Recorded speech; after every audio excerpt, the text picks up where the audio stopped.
Why is it difficult to argue against INFJ? This is a question that a viewer asked me recently, and I'm braving the sunshine and the powerful sunbeams in the middle of winter to answer this question. Well, my opinion is this. It's not really that hard to argue against INFJs. It's more so that it's hard to convince an INFJ that the conditions are met for an argumentative discussion to take place.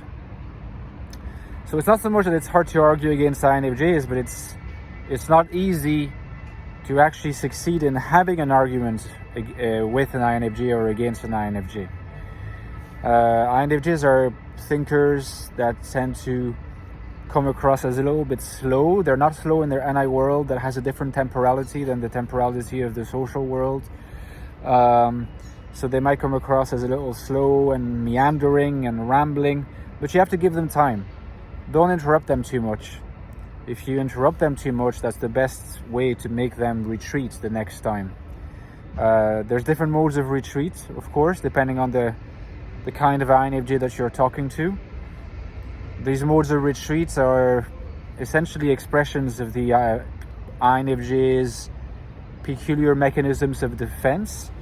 And we know by now that depending on the subtype of INFJ that you are, or that someone is, they'll be using different mechanisms of defense. So if there's a temptation to retreat from arguments on the part of a compliant INFJ or adaptive submissive INFJ, well, the mechanism will usually be proactive agreeableness, right? So what will be frustrating about the debate here is the INFJ will seem to be a little bit too agreeable, but in a vague way. You know, they won't give the sense that they agree with everything that the person is saying, their interlocutor is saying. They will try to keep things sort of vague and not engage too much, and show probably a slightly excessive amount of benevolence towards whatever point of view is expressed. So in those particular instances, what the interlocutor might feel is that the INFJ is actually sort of a little bit passive aggressively trying to put an end to the discussion, you know. And that's the typical adaptive INFJ's method. They don't want to create conflict, but they still will reach their goal. INFJs can be good at that, you know. The particular retreat strategy of a solipsist INFJ is different, of course. It's proper retreat. So they might not be able to effect that in the middle of the first conversation and that they're not enjoying for the reasons already provided. But you can be sure the next time you won't have access to them at all.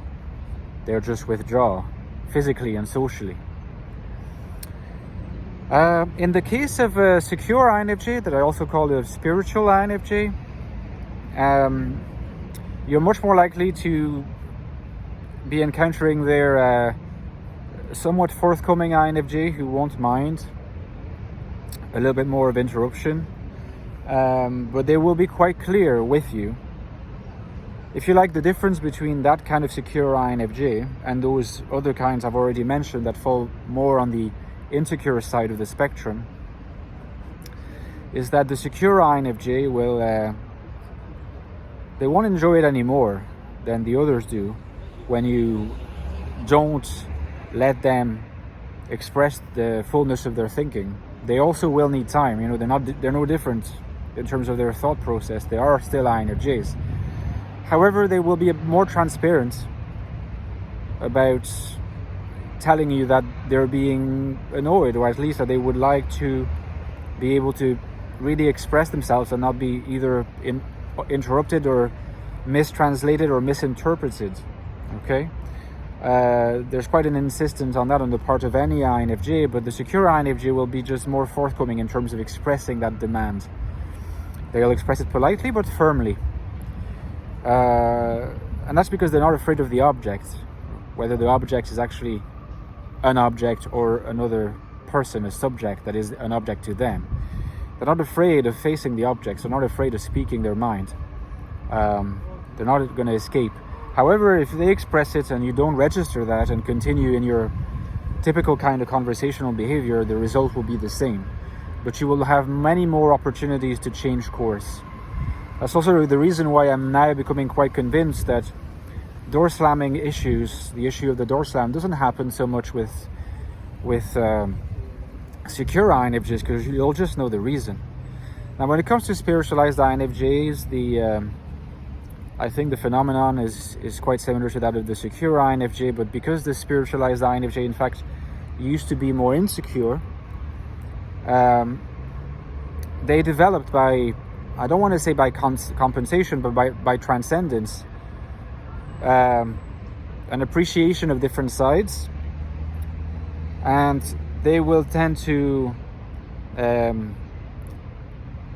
if you like, in my experience, what happens with the more spiritualized kinds of INFJs is that they will express the same thing as the spiritual INFJ, without fear, without concern, being kind of transparent.